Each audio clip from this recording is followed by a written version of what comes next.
Our third recipient for the afternoon is Sharon Rieke. She is receiving the Clyde v. Bartlett Distinguished Service Award. Sharon has been a noted Ohio school psychologist for decades, impacting the lives of countless students and colleagues. Sharon has worked as a tireless advocate for the students in her buildings, providing trainings for staff, advice to parents, and evidence-based supports to students. She was an early champion on positive behavior supports in schools, assuming the character of Shirley Holmes, detective of good behavior, which I would love to see one day.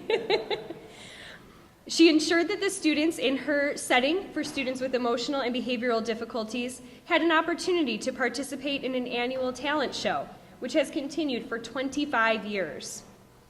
She has provided unparalleled training to many school psychology practicum and intern students throughout her professor position, or through her professor position at the University of Cincinnati and as a field supervisor, many of whom have moved on to become leaders in the field.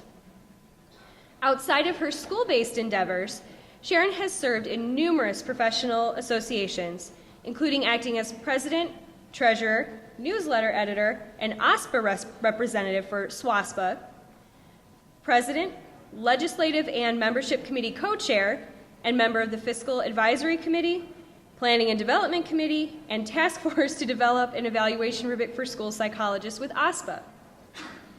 For her dedication to the profession, the OSPA Executive Board is honored to present Sharon with the 2017 Clyde v. Bartlett Distinguished Service Award.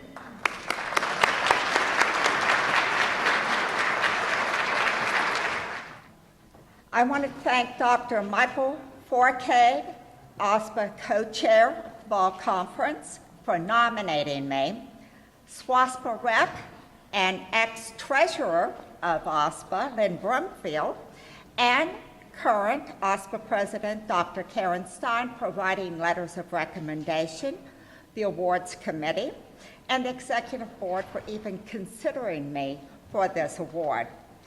I want to share a few mottos that I've kind of lived by throughout my professional life. There's only 5 of them, so bear with me. The first is, do no harm. That's from the Hippocratic Oath. Back at the turn of the century, and literally I mean the turn of the century in the year 2000, it was my motto during my OSPA presidency. Do no harm meant don't mess anything up. Second motto, seek first to understand. That's part of Stephen Covey's 7 Habits of Highly Effective People. To understand, we need to listen first. We need to listen to those parents, the teachers, the students, to hear their concerns. We can't be good at problem solving if we don't understand what's important to them and what those issues are first. Third motto, be the change you want to see in the world. This is attributed to Gandhi. There were many times in my profession I could not sit by and let others dictate what our profession would look like. I determined what I wanted my role and function to be. I made changes to how we operate as a school psychologist, school psychology profession in my little corner of the world. And then I took that same determination to my supervision role with school psychologists at the Hamilton County ESC.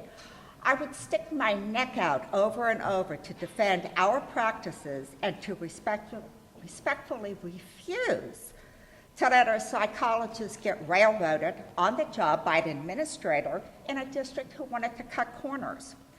I really tried to live my vision of what I wanted my profession to be. 4, you catch more flies with honey than vinegar. Anybody who has a grandma probably heard this at some times in your life.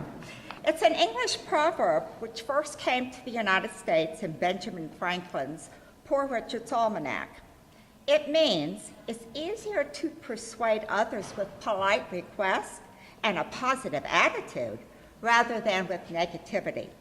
When trying to bring about systems change, I learned very early on in my career that building a positive relationship with teachers helped immensely when asking them to change something in their classrooms or to try out an intervention. 5, bite the bullet. Attributed to either Rudyard Kipling or to any old Western you've ever seen where the cowboy is laying down and somebody with a knife is trying to cut out the bullet.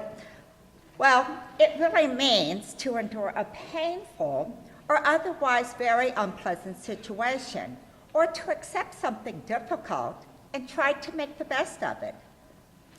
When talking with our school psych supervisees about the school district they were in, they would often tell me about frustrations of bringing about change for children. I would frequently ask if they were really happy with their location and with their job, and if they had the stamina to stick it out, to bite the bullet for at least 3 years to see if they could make a difference. To do this, they also needed to have a very strong vision for what they wanted their profession to look like. The last motto is there's a law, there's best practice, and there's common sense. I made this one up. This is my latest motto, and it means there is a law for special education. We need to know it, and we need to follow it. We have volumes and volumes. I think we're on edition number 5 now of best practices. They are research-based, and they should be our go-to for solutions. When the law does not specifically address an area of our practice, we use best practices in our field. And finally, when faced with a very crazy-sounding situation we've all had, or when we're asked to do something that doesn't have a best practice or isn't stated in the law, that's time to use common sense. Common sense is most often the way out of the fly trap. So what have I given our profession?